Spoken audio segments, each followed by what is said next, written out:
had an encounter with Jesus. So I wasn't Christian. Like I became Christian 3 years ago, and it was through shoes. So some pastors at my current church, they commissioned some shoes, and then I went there. It was a business event for the church. I didn't know it was a church. And then I show up and I hear this guy speaking with power and confidence. And I've been to a lot of events. And I was like, dude, I've never heard something happening inside. It was like profound for you. Yes. And I was like, I don't know what this is. I'm coming back.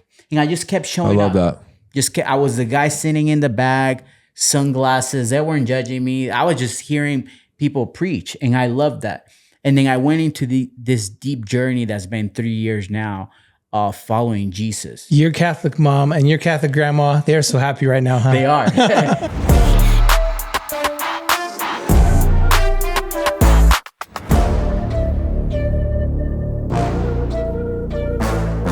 Hi, welcome to the Flat Bill Investors Podcast. I'm Josh Zaglaski. And I'm Zach Spencer. Welcome. Hey, so first, we've got a great guest today, but before we get into our guest, this is the first time that we've had our hats. Some swag. Our actual Flat Bills just showed up today.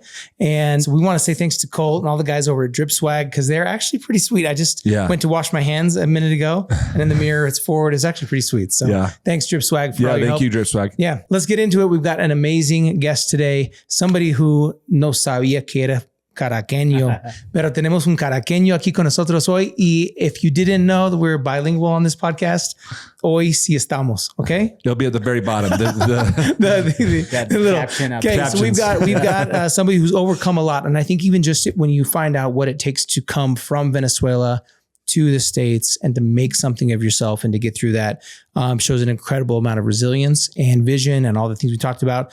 And if you're in the Wasatch Front, you've probably seen his artistic ability and done some shoe. We'll get into the shoes in a bit, but we've got Raynei. Raynei, what's up, man? Raynei. What's up, Yo. I'm excited to be here. Thank you for the invite. Yeah, you bet. Yeah, we're happy to. Estamos contentos tenerte aquí. Okay. Man, Enough of that. I'm just kidding. Spanish, man. There you go. We'll leave it in English now. The thing is, the audience, not a lot of audience knows though, is that's where you did your LDS church mission in Venezuela. Yep. So there's a great connection. Yeah, that's why we got the fun connection. Is he was in a bigger part. I was in a little city of only like 6 million people. He was in a really big city. Caracas and that is big. city that you were in is pretty hot. Cabimas. Where I was at was so hot.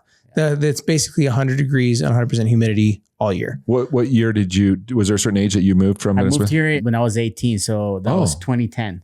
Okay. 2010, Oh, yeah. So I've been here for a while. And that was right when the political scene started to really get crazy. That's why I had to leave, man. It was getting too crazy down there. Yeah, it's wild. So anyway, has it slowed down or is it just the same? No, it's just gotten worse over the last 15 years. Yeah, worse and worse. But anyway, we're here. You're here, but tell us maybe a little bit about that, because coming here as 18, like, did you come with family? Yeah. What kind of got you on that? Well, thank you guys for the invite. So yeah, I moved here when I was 18. Honestly, when I came here, I realized there was so many opportunities. I mean, being at Venezuela for 2 years for your mission, you come here and you see all the opportunities, buildings, dollars, businesses, people are flourishing. And I was just like, man, I think I can do that. Had you ever visited the United States at that time? No.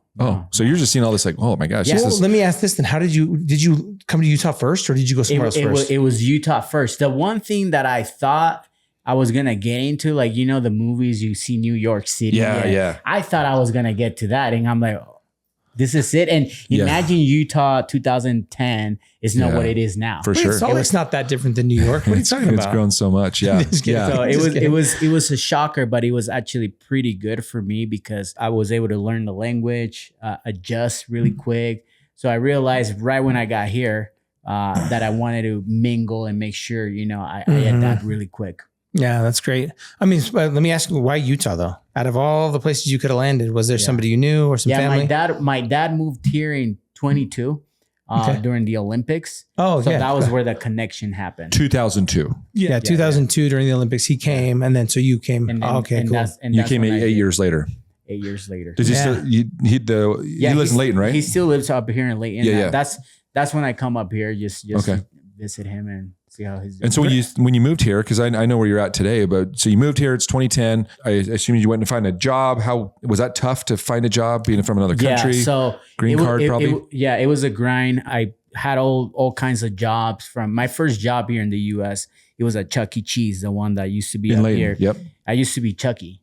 Oh, you were Yeah. Charles Edwards Cheese. That's where I knew you from. Amazing. Yes.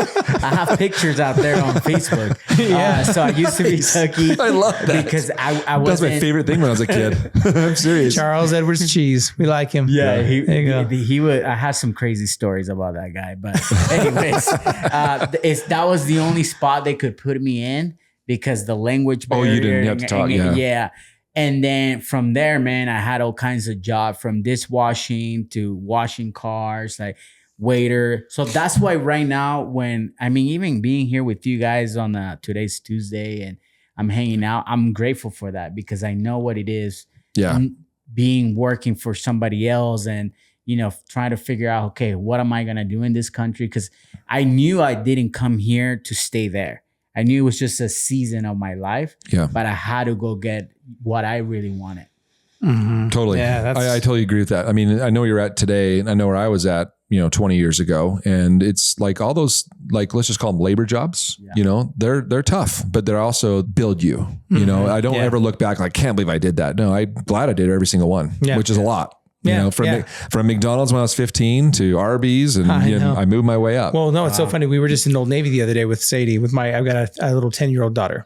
And so we went on a little date with her and took her into Old Navy. And I was like, I worked at Old Navy. And she was like, you did? I was like, yeah, my junior year of high school. I folded shirts and cleaned the aisles and picked up stuff. And she was like, you worked at Old Navy? And I was like, yeah. And Olive Garden too. I was a host. And she was like, oh my gosh, what?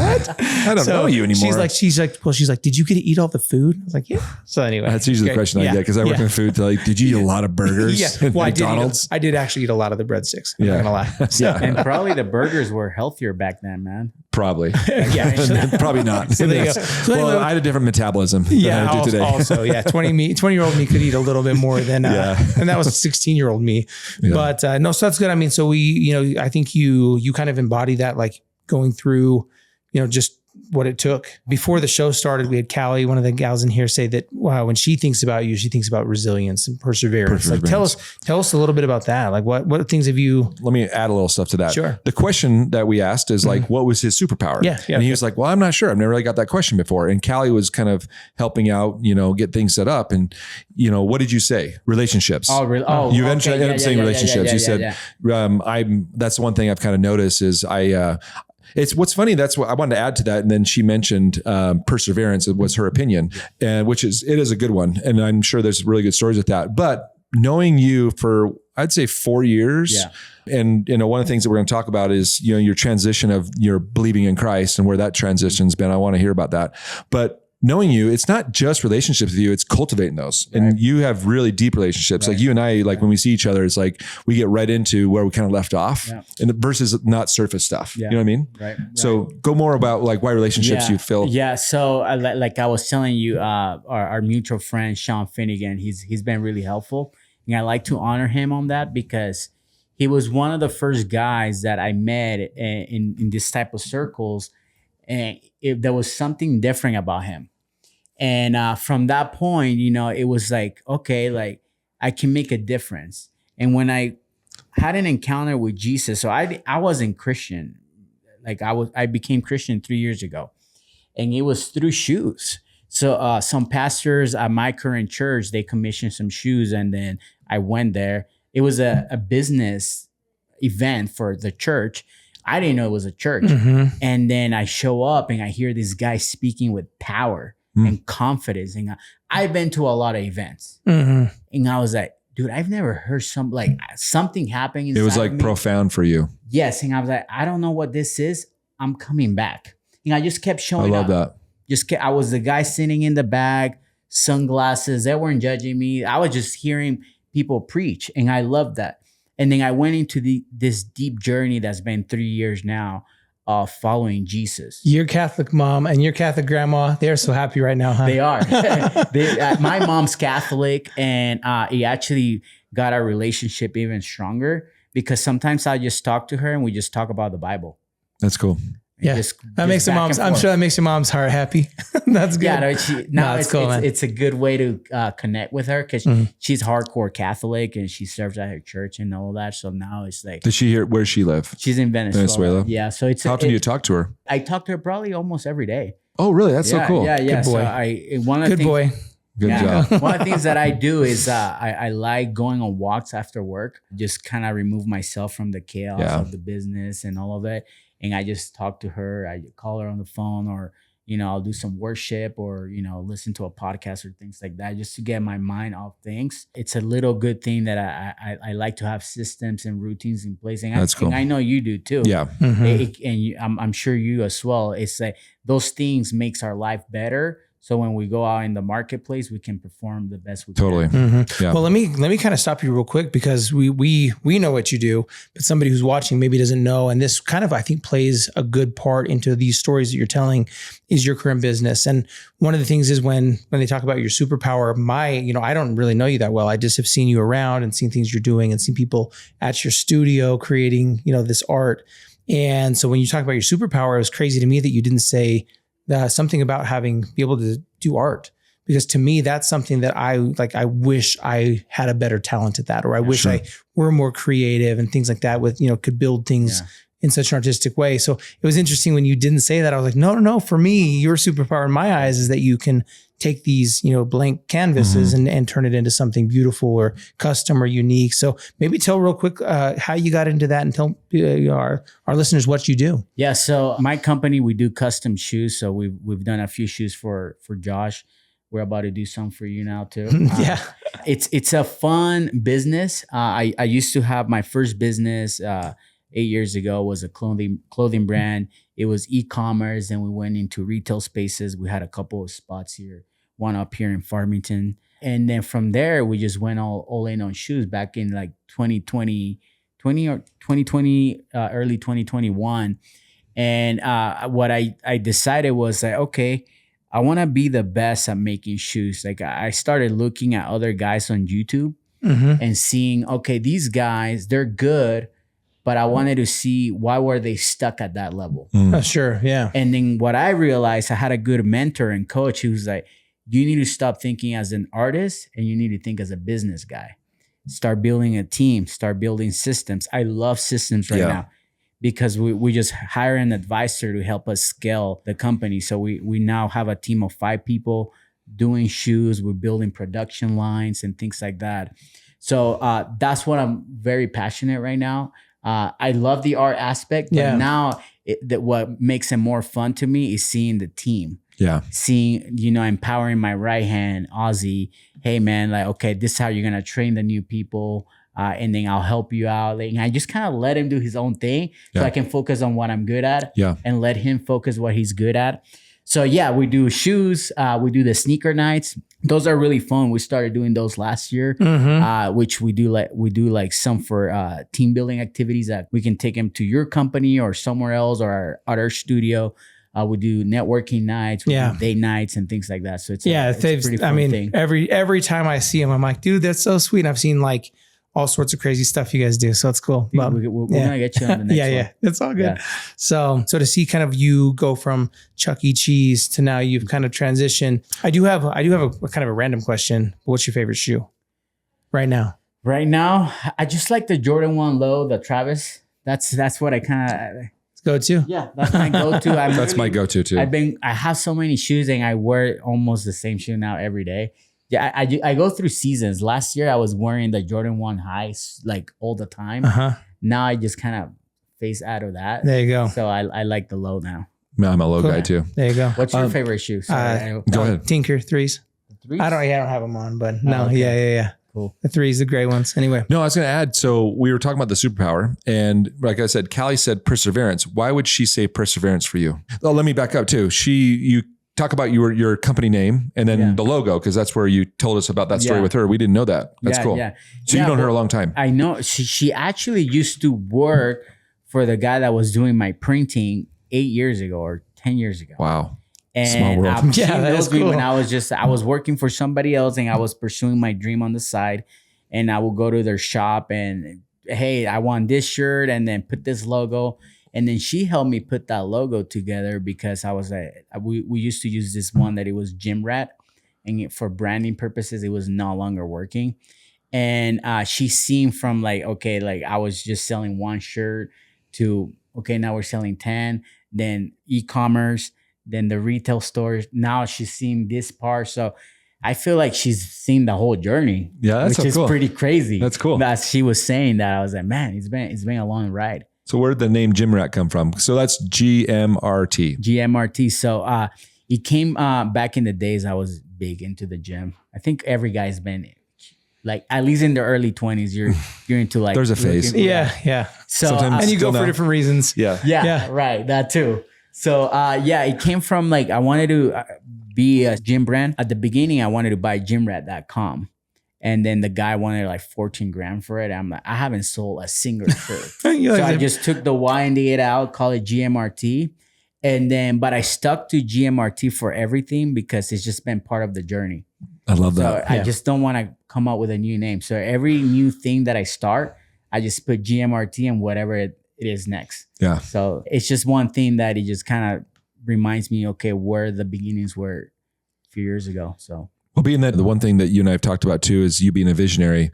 Where do you like? Do you have some stuff kind of that you're going to come out with your own company that you're always still looking at that might come out in the next 6 to 12 months? Yeah. So actually, that's a great question. I thank you for asking that. Yeah. Because I think about it all the time. Yeah. So we got a couple of things. So obviously, we're very known for the shoes aspect, and we're still trying to master that, be the best at it. But there's other things that we're trying to do right now. We're working on customizing a car, a very nice car. We want to get into that. Like not just customizing the outside, but the inside. That'd be cool. Like, because we do a lot of leather work. So we already have prototypes created. We've tested this in the lab. And then the other dream, it's probably now 6 months, but I will say 2-3 years is down the road, is customizing a mansion for YouTubers, influencers. So you've been to our place. So it's called The Lab. It's all custom. A lot of these influencers, they do the same thing. They go to Puerto Rico, they buy this mansion, and every part of the mansion is a different theme. Yeah. And for us, it's like It's like the old MTV Cribs. Yeah. exactly A little bit.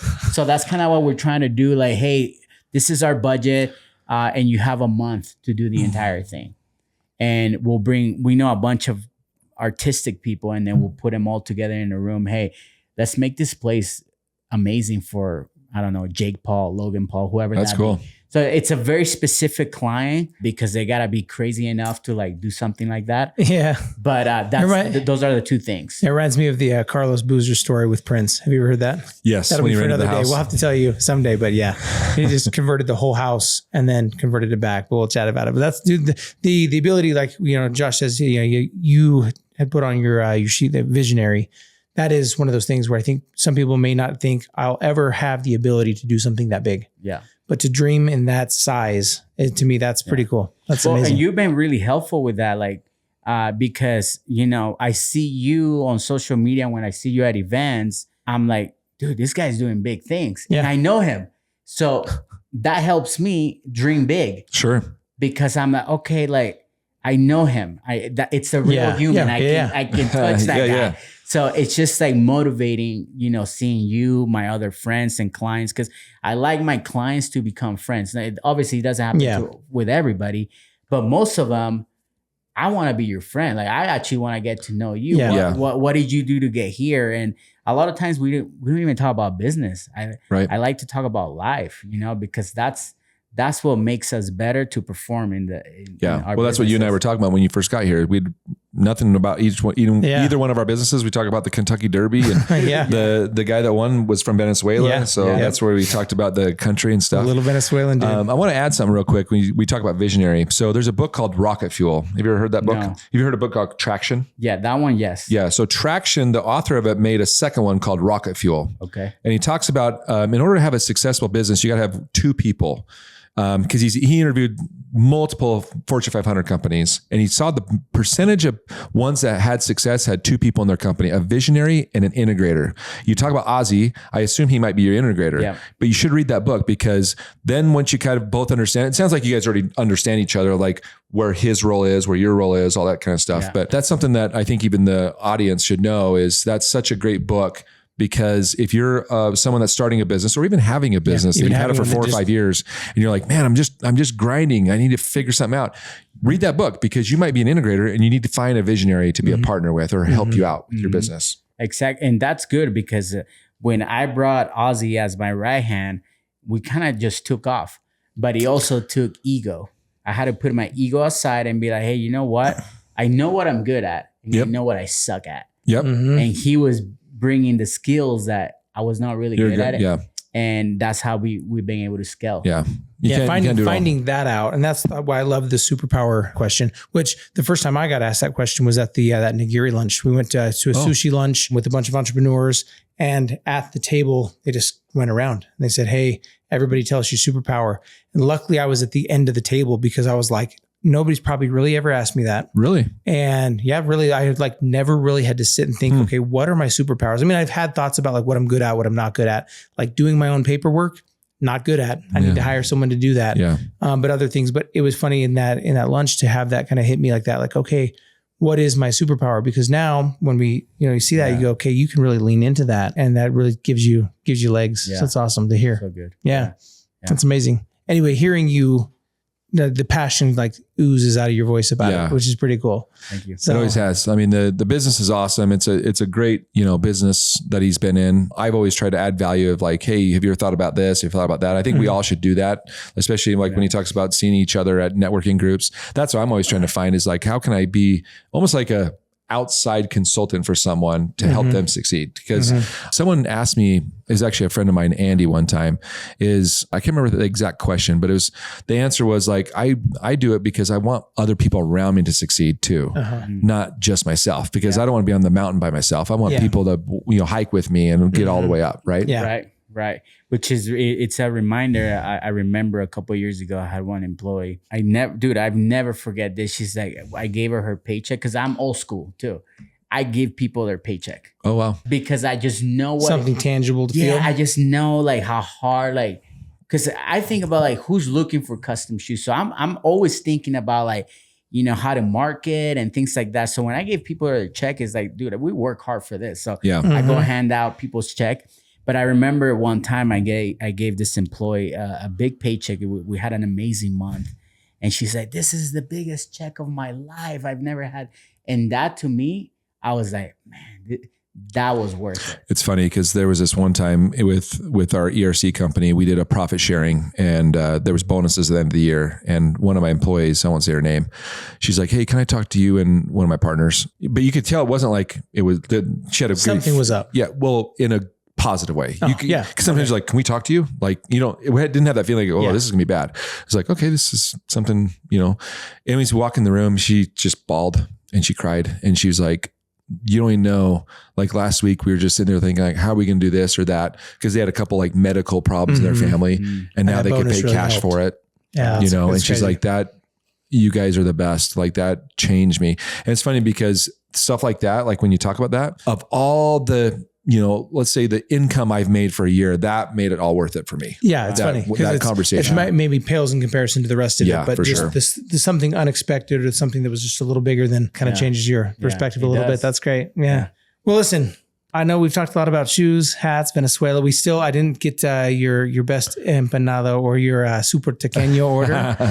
There's a place in Venezuela called Super Tequeños. You're more Venezuelan than I am. I miss it. I miss it a lot. We need to go have some empanadas. I know a good place downtown, and some arepas. But no, Raynei, it's been awesome to get to know you a little bit better and to hear some of your story. And I feel inspired. Hopefully our listeners feel inspired too, but we really appreciate you coming on. No, thank you for having me. Yeah, thanks, man. And then if you guys need to get a hold of him, we'll have his information of his company. If you guys want to party, more in Utah, sneaker party or whatever, you guys know how to get a hold of him. But until next time, invest in your future. Invest in yourself. This is the Flat Bill Investors Podcast, signing off.